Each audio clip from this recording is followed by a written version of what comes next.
Welcome back to Maximum Production, a Holstein Friesian New Zealand podcast about everything to do with cows. I'm Amelia, and today is a bit of an exciting one from me. This actually marks 1 year of Maximum Production going out to our members and out to the public on all the platforms that you can listen to a podcast on. So I want to thank you all for listening. It's amazing the uptake that we've actually had from this, and it's pretty impressive, just me sitting here talking to random people about cows. I love it. It's exciting.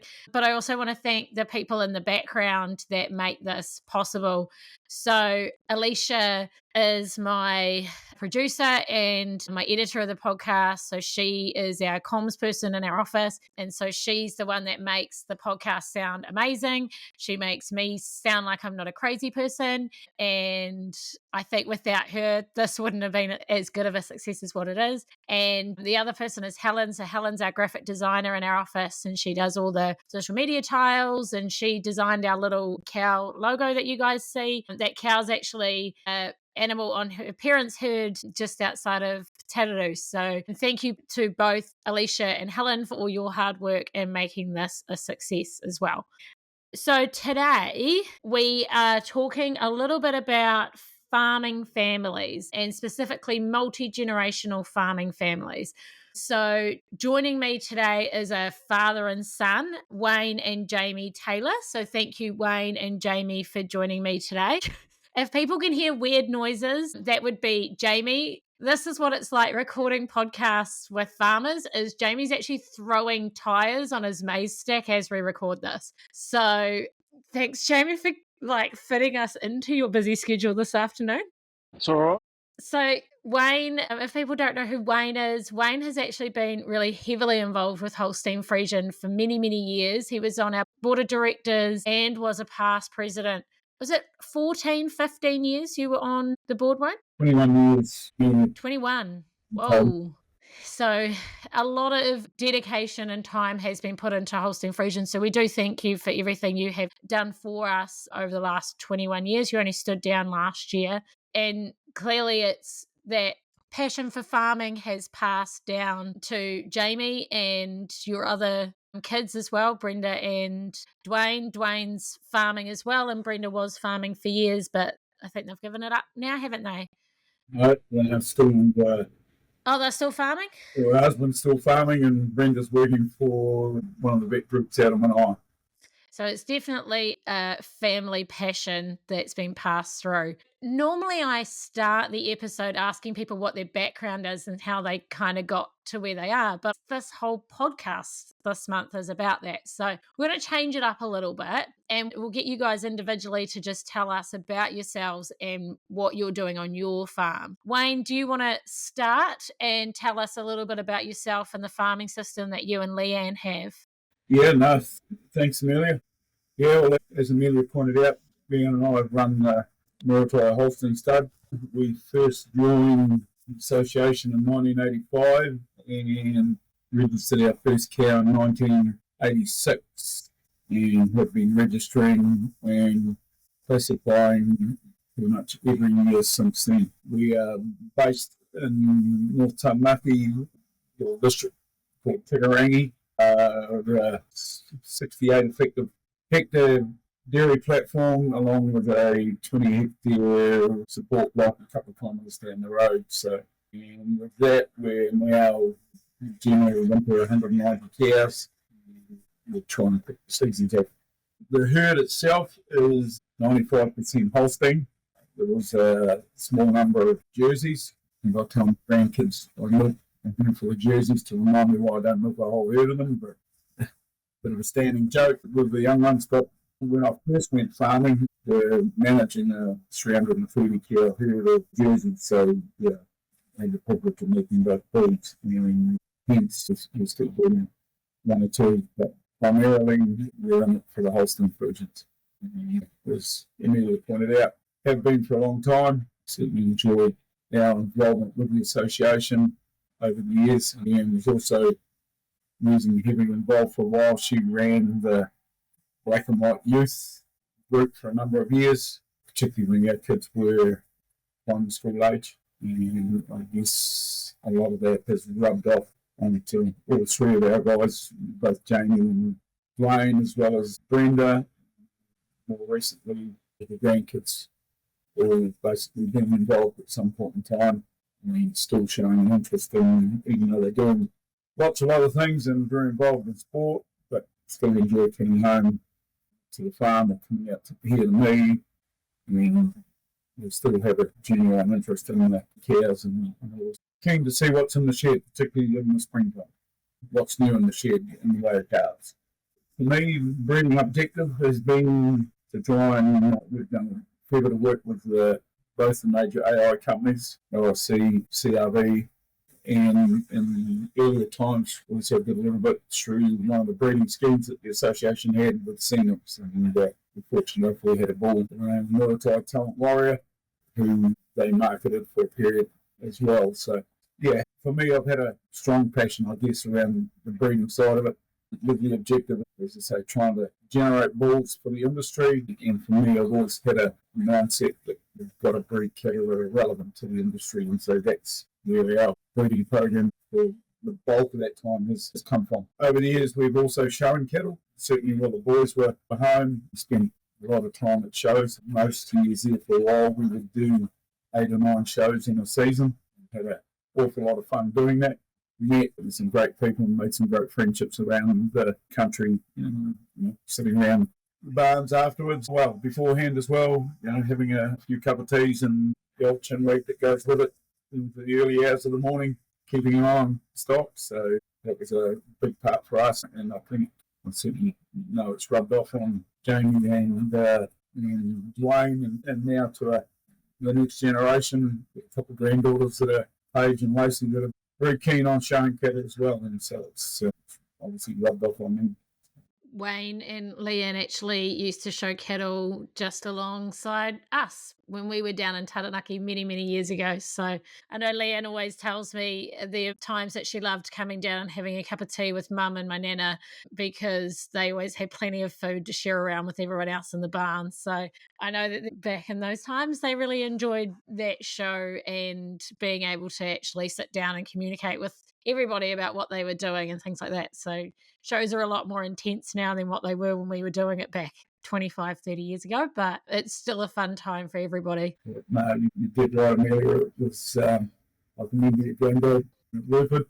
I had many a deep discussion with him, over cattle breeds, and along with a few others, tucked away in the shed down there at both the Hara AMP and also the Stratford show, and also the Taranaki show, when we used to have the 3 shows held in the province in an annual year. So, yeah, spent many an evening chewing the fat, as it were, with some of those older breeders. And as you say, the camaraderie that's had in the shed was great, which to a large degree we still see nowadays, but just in a different form.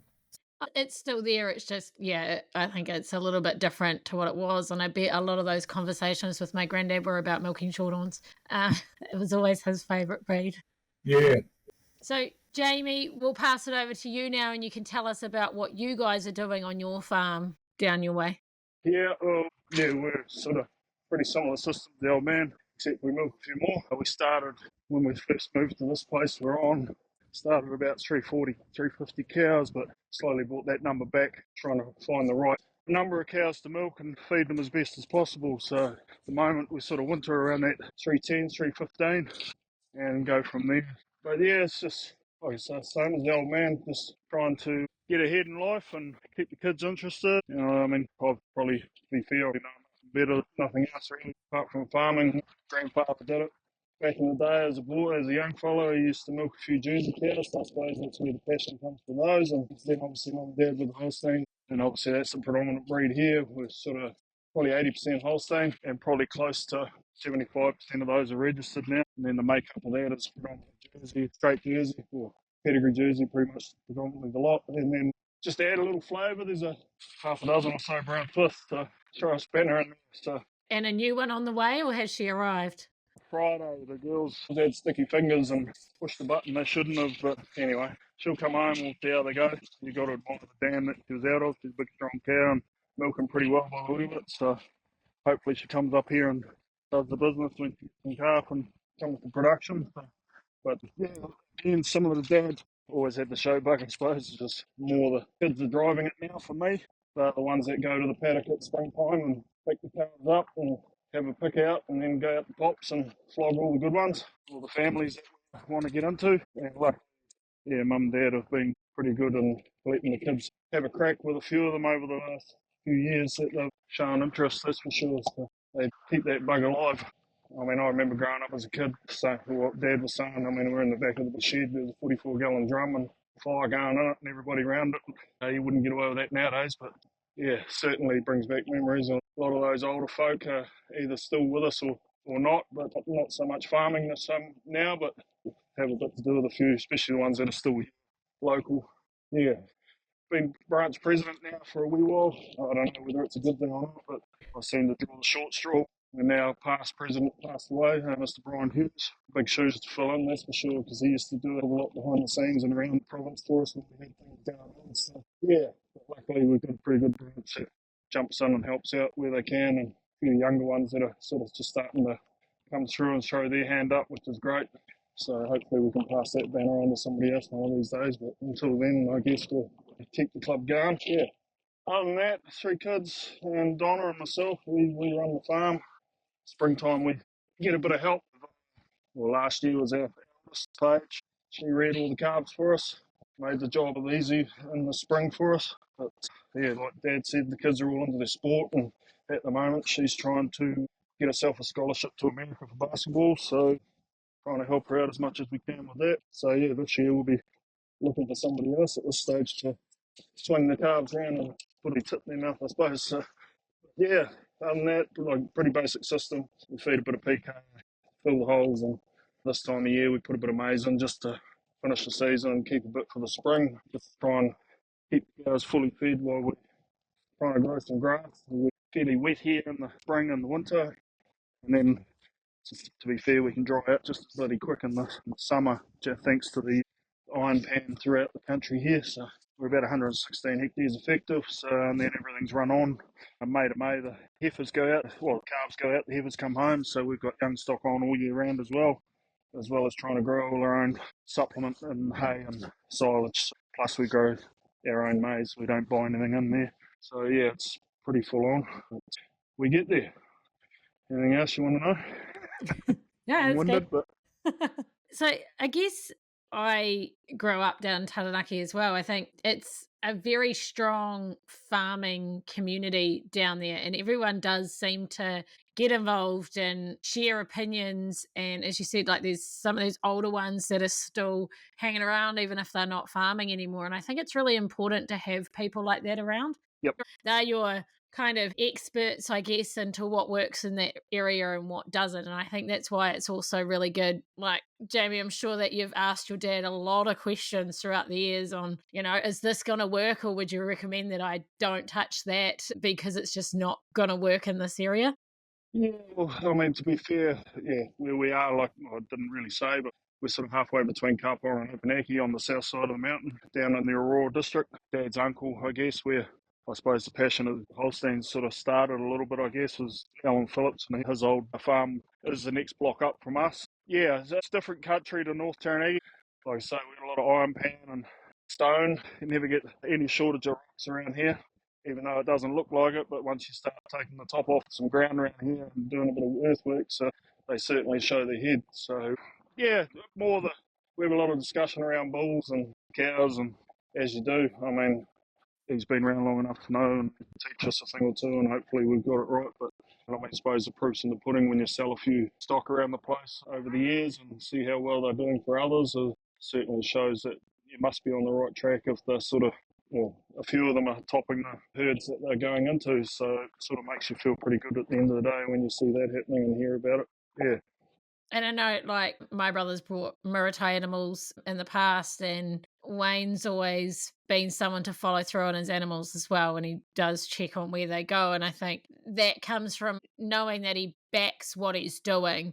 So I think there's a lot of respect for the Taylor family, especially throughout Taranaki and the rest of the country in that pedigree world as well, which has shown to how well you guys have done within yourselves. So I think it's something to be proud of.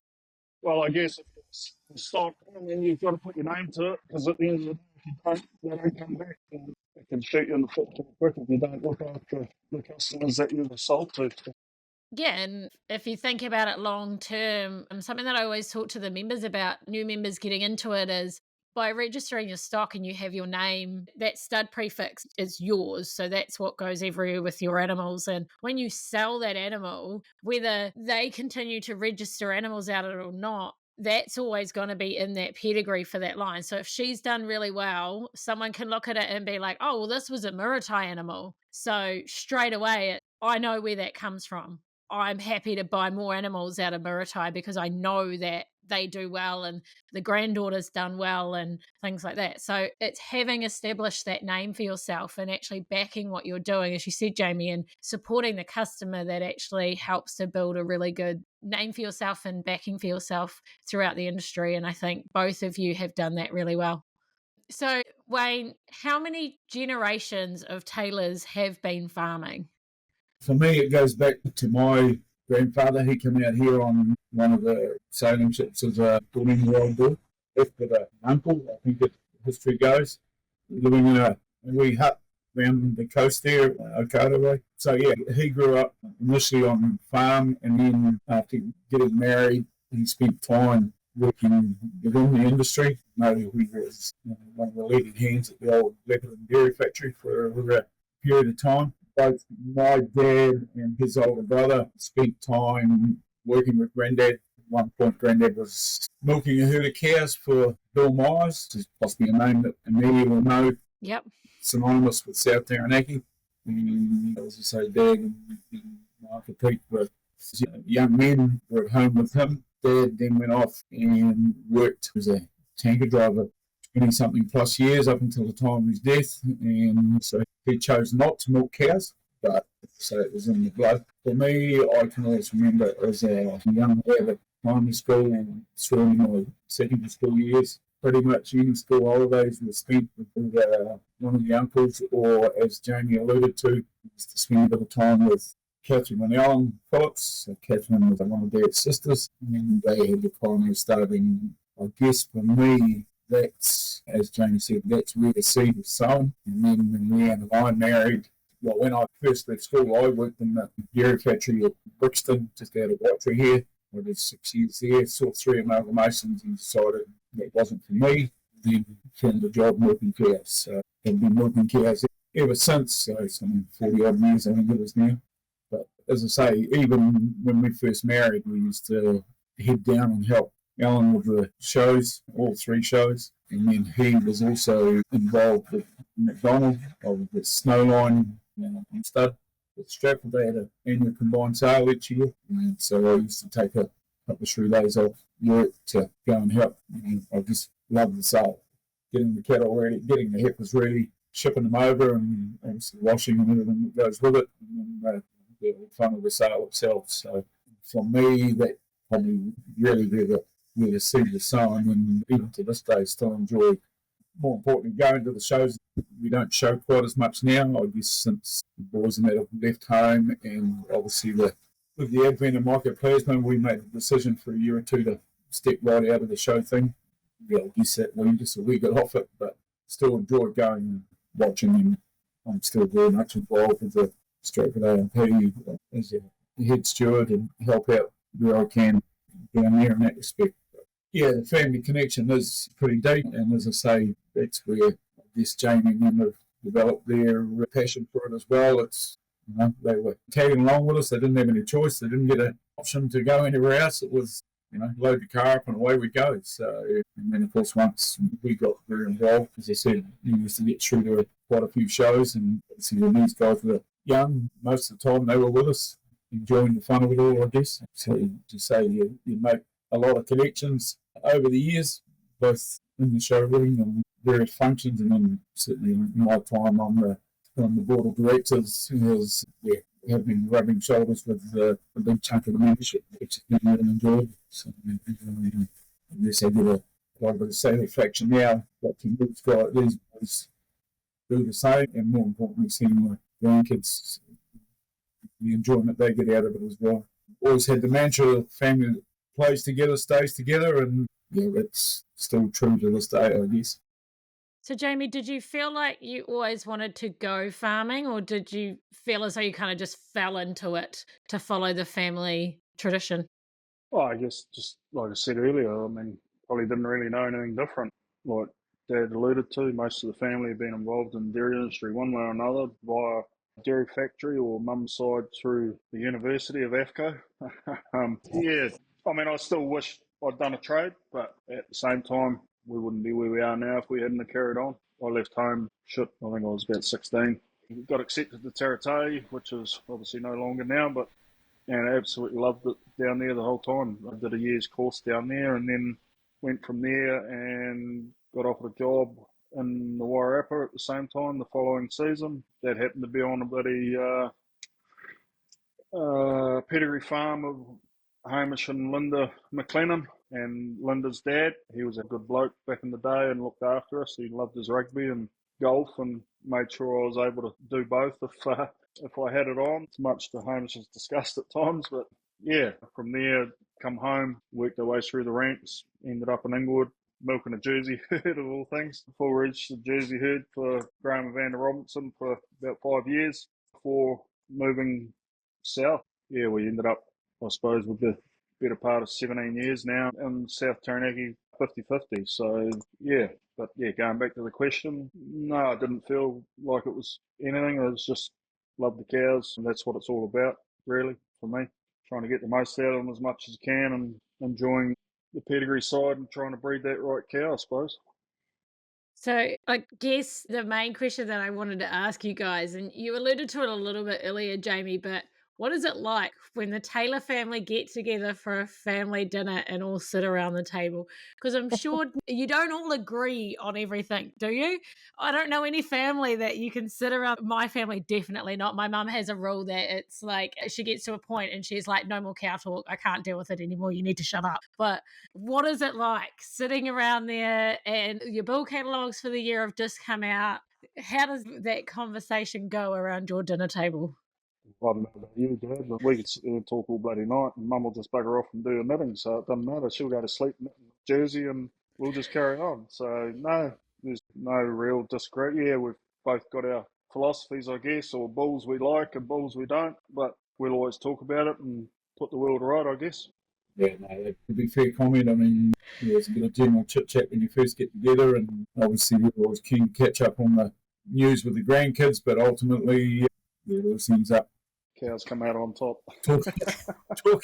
talking cows, and especially this time of the year, as you say, the bull catalogues are out, but more importantly, the sale catalogues are out, catching up on like we were before when we first hooked up with you, who bought this or who got that, where did that cow go? Between us all, we seem to catch up with the gossip that way. So, but no, James was right.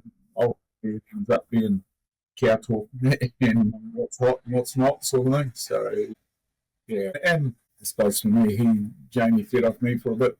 I was pretty involved in the trial proving committee and also the discovery committee. So there's an interest that he's kind of developed as well, the breeding side of it. So yeah, he was, because I was rubbing shoulders with sirenists and things like that.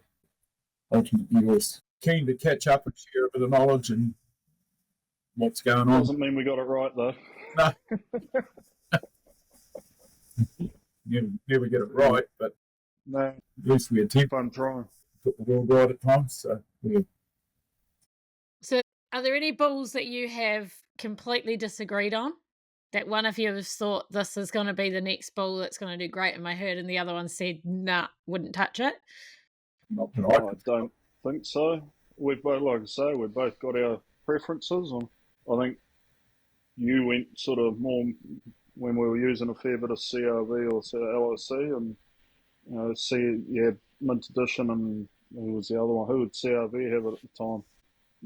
I think Dad used probably more Mint Edition than what I did, and I went the other way, but it sort of all comes back around in circles. And then, yeah, but then, we don't stick with one company either. Well, I don't. I mean, that's probably the other side of the coin is, yeah, I don't chase the BW, and I sort of like everybody, or most people, you get up in the morning and you want to look at good cows, so you want to make sure those udders are there, and you share it around to the bulls that suit you at the time, I guess. But yeah, going back to that, no, I don't think we do. We're sort of pretty much on the same wavelength at the end of the day.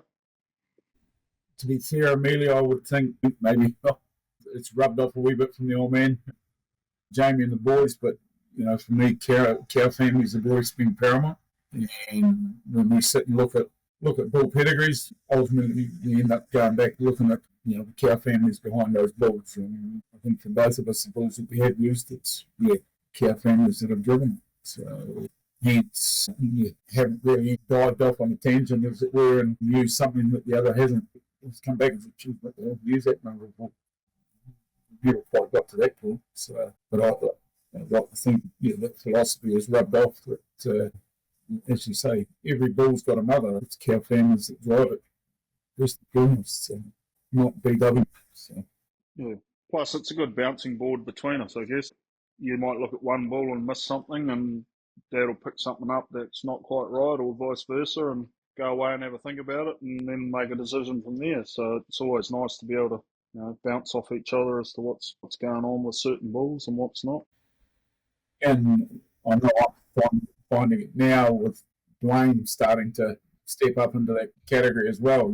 He's starting to ring up at times and he's latched onto a bull catalogue and what do you think of this one or what do you think of that one? And so we're trying to pass on my knowledge. I don't want to drive him down the same route as I'm doing if that's not what they want to do. But yeah, we're trying to offer that advice to steer them away from some of the obvious shortfalls within the breeding industry. So it's good that, as you said, like what you're doing is you're giving that advice on what might work and what doesn't work and trying to make things better by looking outside the box as well, because you've learnt from doing it for so many years, Wayne, that everything kind of doesn't fit into this little box and you kind of need to expand it. And I guess that's then made it easier for Jamie when he's got to that level, being like, okay, well, it's okay to look at everything. I don't need to fit into this little box because everyone's different and every farming system's different. And so we need to think about how that's going to fit our system. And as you said, Jamie, you've both got slightly different objectives of what you're trying to aim for on farm. And so you're able to target that according to what you're looking for, but also be open to listening to what your dad's got to say or what someone else has got to say as to what they've used. Would that be about right?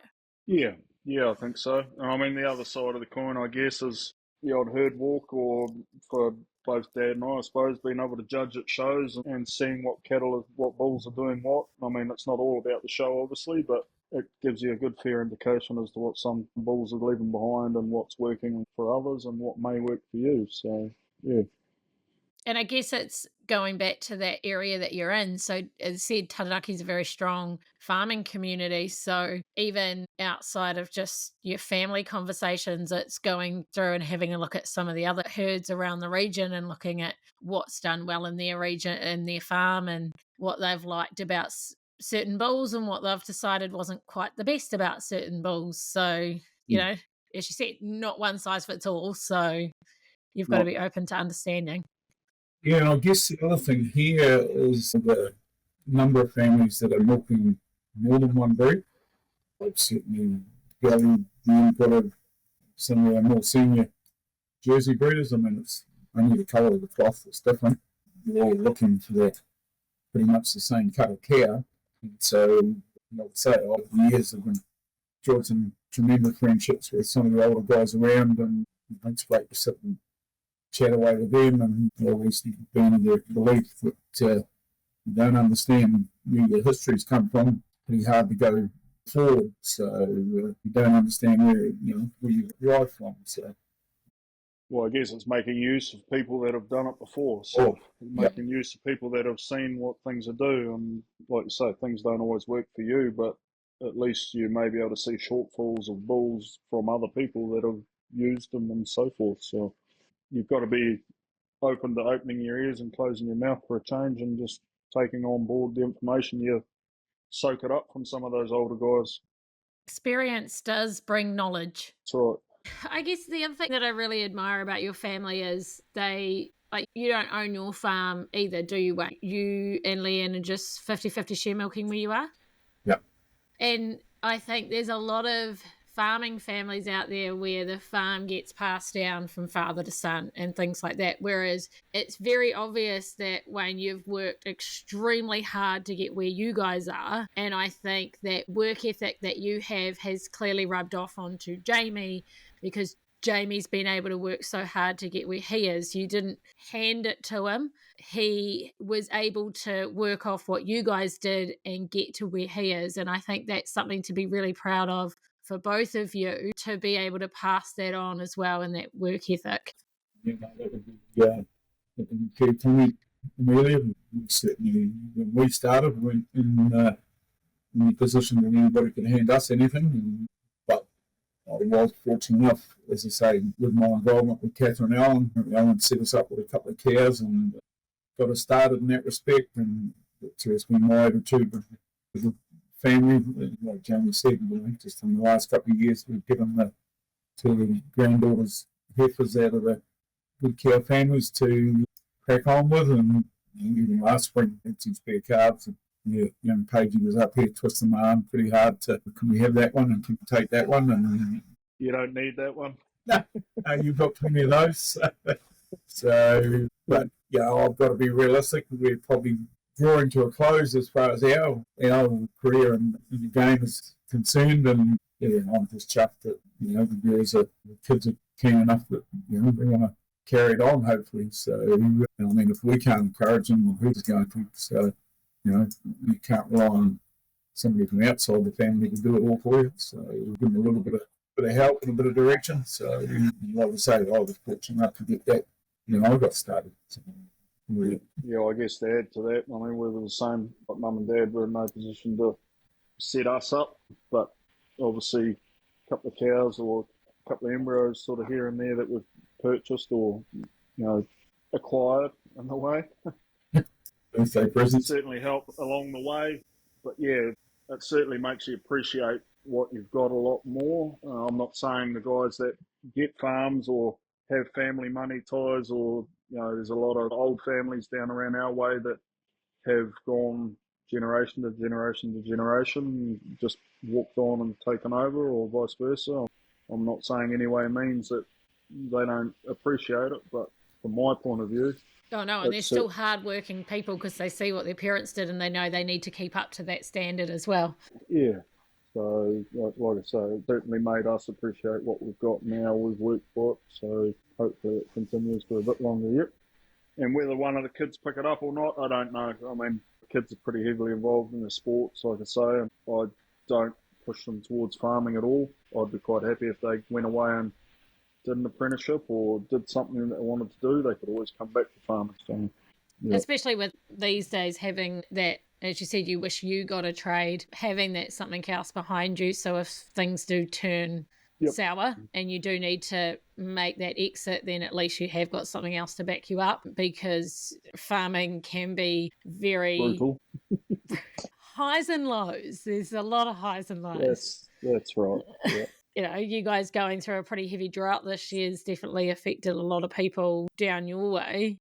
And I know people up my way in the Waikato, it's been really rough for them, having to buy in feed left, right and centre just to keep them going. Even though it was a high payout, that doesn't necessarily mean that you can make it through, especially if you don't have that spare feed backing you to keep you going. That can sometimes turn people pretty quickly into being a successful share milker or a contract milker into a not so successful one for that season. So, yeah, well, I guess, that last year wasn't much better for us. South Taranaki was pretty buggered early on, so it's sort of this year's pushed on and then had pretty dry winter into spring and not a lot of rain, so the sort of water tables are a lot lower around the place, and it certainly showed the effect this year, that's for sure, particularly the guys closer to the coast for us. Obviously Mum and Dad up Tikarangi Way and that, they've certainly felt it this year, whereas I think last year, to be fair, they had a pretty good run through early, but what swings about goes about. The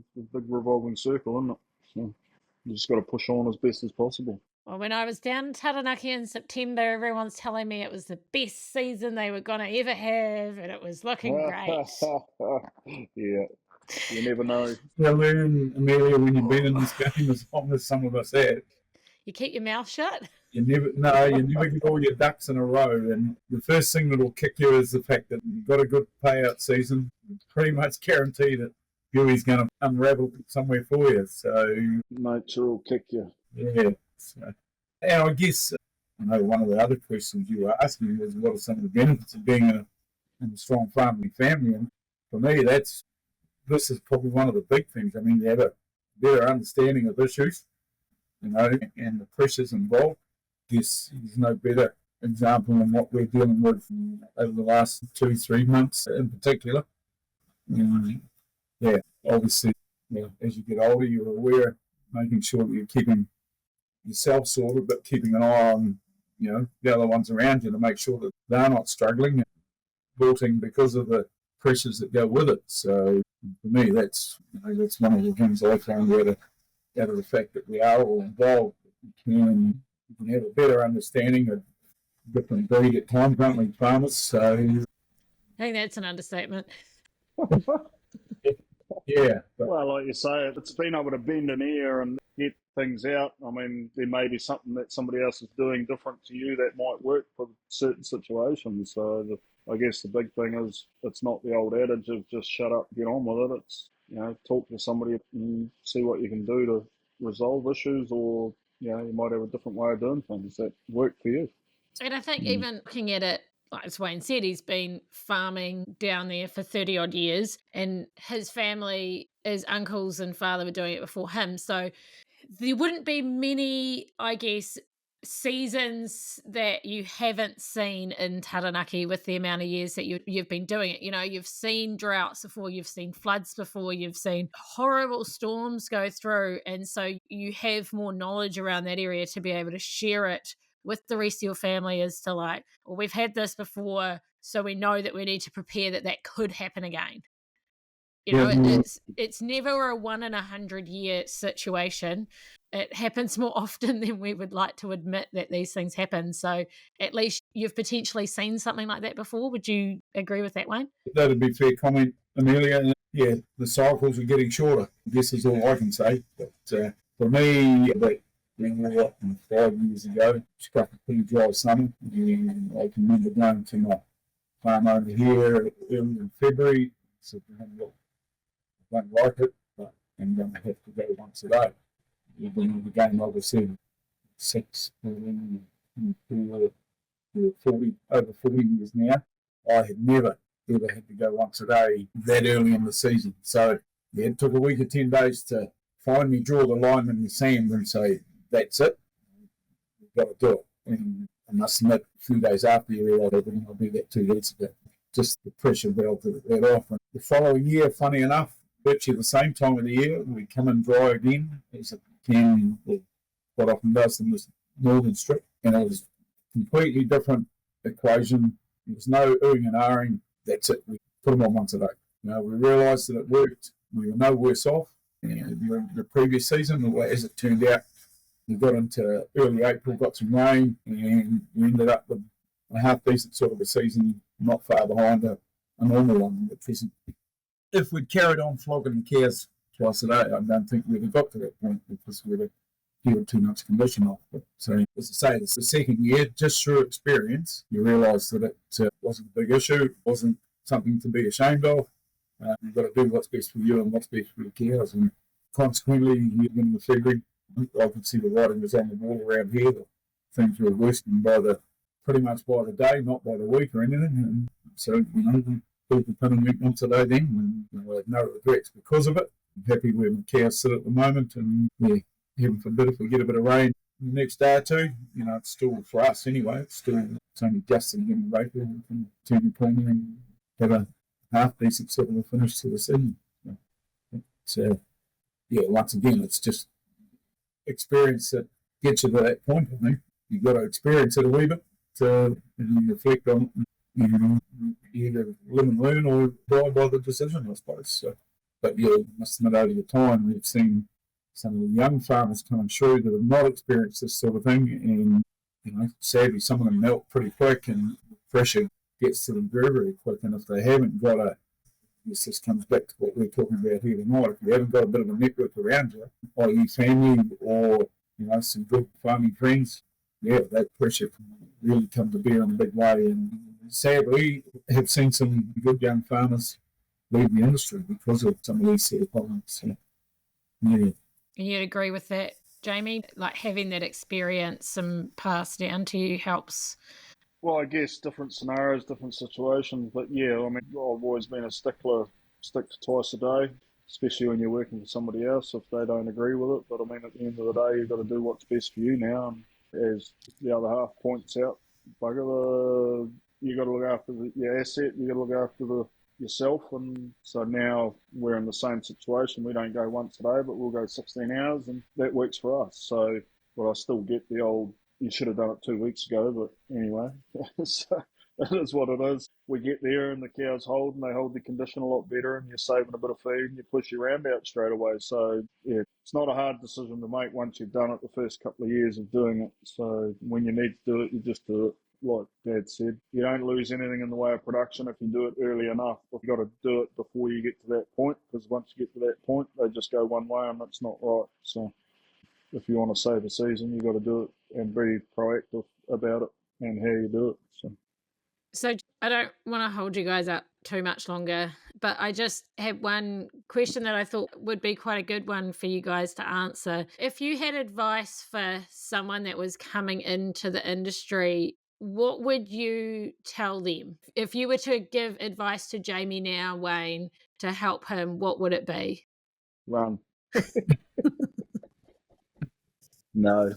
No, I guess on reflection, at the end of the day, the journey farming thing is, yes, you work hard, you have some ups and you have some downs, but generally the rewards outweigh the downside, especially when you get into this breeding game. As we all know, it's never the roughie that turns its toes up and dies on you. Yeah, I suppose if I had any advice, you've got to accept the fact that you've got to be in it for the long haul, for the long game. And as I have said to our guys at times, Rome's never built in a day. Just be a little bit patient, especially once again with breeding cows or breeding anything.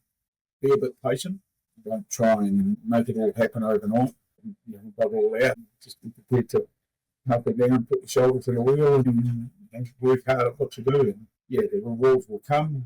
So years for me, working hard and being involved with people, you early on, you gain their respect, and people acknowledge you for the effort that you put in. So yeah, for me, it's always been about the long game, not the short game. So if that makes sense to you. Yeah, that makes sense. So other than him telling you to run, Jamie, was there any advice that you wish that you were given earlier when it came to getting into farming? Oh, I think we knew the layout, like Dad said, it's a long-term game. It's not a hit and run sort of straight off the first season. That's for sure. You have your ups and downs. And I guess the key word was be patient. At the end of the day, it all comes down to what you want to achieve out of it. I mean, if you're in it for the dollar, or you're in it for the cow, or you're in it for a short term or a long term, I mean, you've got to make the best of it. You've got to be prepared to work. Unfortunately, some of the younger generation don't like to do a lot of work, dare I say it. I hear that a lot. Well, it's a fair call. I mean, I'm not saying all bosses are great, but you see a lot of young ones come and go by the way the moment things get tough.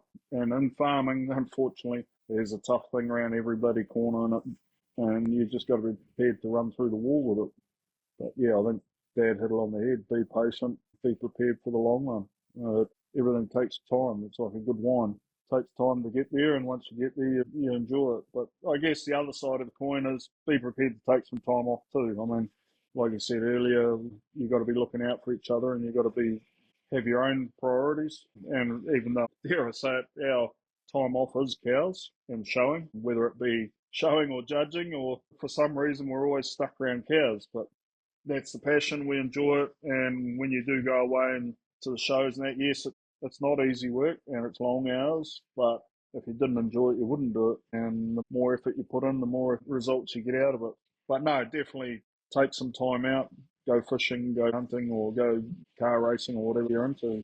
Take some time off and then come back with a fresh mind. And I'll tell you what, you'll see things differently if you do that, even if it's only a couple of days off farm. It certainly changes the tune when you get home. So that's probably one thing, I guess, is I've learnt the hard way, not the easy way, but the hard way is make sure you look after yourself and take some time off. Otherwise, you burn yourself out working both ends of the candle. So, yeah. I guess on reflection, I can look back and say we were a bit guilty of not doing that. Obviously, these guys bore the brunt of it a wee bit. It's pretty hard for them to get involved in summer sport, particularly when you're working for someone else and you're contract making second. But yeah, you're right. I remember I sat down with the first guy that offered us a 50-foot share making opportunity. He was helping me put a budget together to go to the bank, and I still remember sitting with Brian one night and he said to me, make sure you put some time off in here in the budget. Just like Jamie was saying there, and it was, once again, it comes back to gaining some valuable advice from someone that is talking of experience. So, but yeah, as Jamie said, and I know over the last year or two when things have got dry and tough and tight, like things have in recent, I quite often used to pack up in the afternoon, get the cow fed, get them shifted, pick the fishing rod up, and bugger off down the river, down at Watcher there and go fishing for a couple of hours. Just things like that to clear your head and put a bit of perspective on things. And, as they say, look after the mind, the body and the soul, and, you'll find your way through things. But I guess for a lot of farmers, we've been guilty of just bring your head and work harder, and that's not the way to sort it. And I know for us in more recent times, obviously, with these grandkids all playing sport, both you and I played sport ourselves, played representative sport, and there's nothing more enjoyable than being able to bugger off and go and watch the girls playing basketball or netball, or watch a young Zach playing rugby. So for us, that's our release, I guess. Now you can go and stand on the sideline and watch them, and rub shoulders with a different group of people, and they're passionate about the sport as well. So I guess that's that generational difference is also, Jamie's generation is now understanding how mentally draining it can be when you're working non-stop, whereas your generation, Wayne, was very much, well, you just have to keep going. You just have to keep going. Yeah. Suck it up and just get on with it. Yeah, and so I think it's great that is obvious now. People are actually realising that you need to step away and clear your mind to then be able to come back and be better for yourself and for your business and for your family as well, because it can take just as much of a toll on them if you're never able to spend time with them.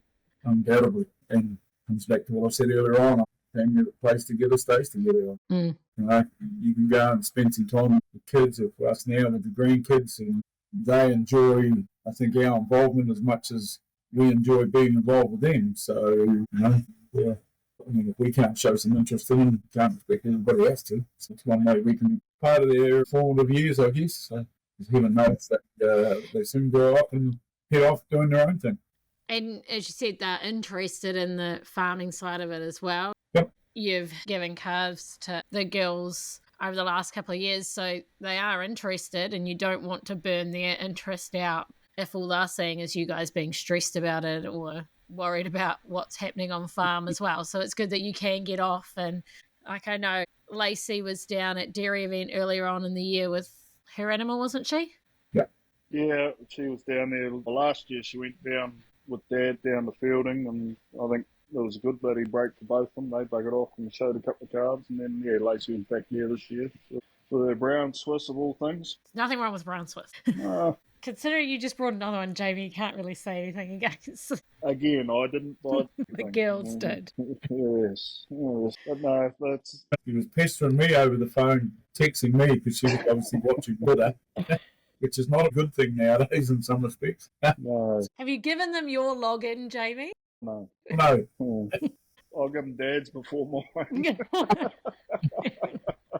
When your granddaughter's texting you saying, there's two in the selection, you can pick one or the other. So. Yeah. And still get neither. Yeah. I think it's great, though, that the girls are interested and that they've got that same passion that you both have and what the rest of your family has and the way that it's kind of carried on through. So I think that's awesome, and it'll be great to hopefully still see some tailors showing in the near future once you guys have decided you've had enough of it. And hopefully we can get another tailor judge coming through soon too. I don't know about that, but anyway, start with showing. Yeah, but it's amazing how it does rub. I mean, even the two older grandkids, Tiana and Carlin, and I mean, they still turn up. They've been down the last couple of years to catch up with Jamie at the and they still take an interest, even though they're not hands-on. They're very involved as, I guess, professional sports people now.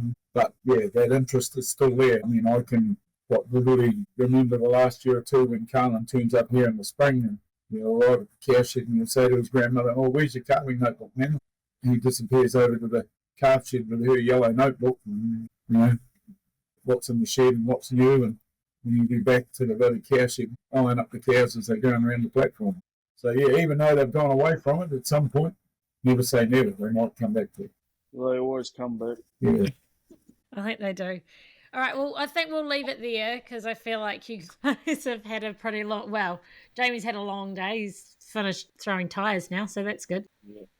So thank you both for giving up your time today to talk to me about your farming and what it's like being in that kind of farming family situation. And being a third generation farming family myself, I know how much being able to talk to the rest of your family about what they're doing and what's worked and what hasn't done well is really important. And as I said, we have some pretty intense discussions about bulls definitely around our dinner table. So thank you both, Jamie and Wayne, and keep an eye out in the future for any Mangaview animals or Muritai animals that come up, or if you're at the shows and you see Wayne or Jamie around, they're always willing to have a chat with people, always really good people to deal with as well.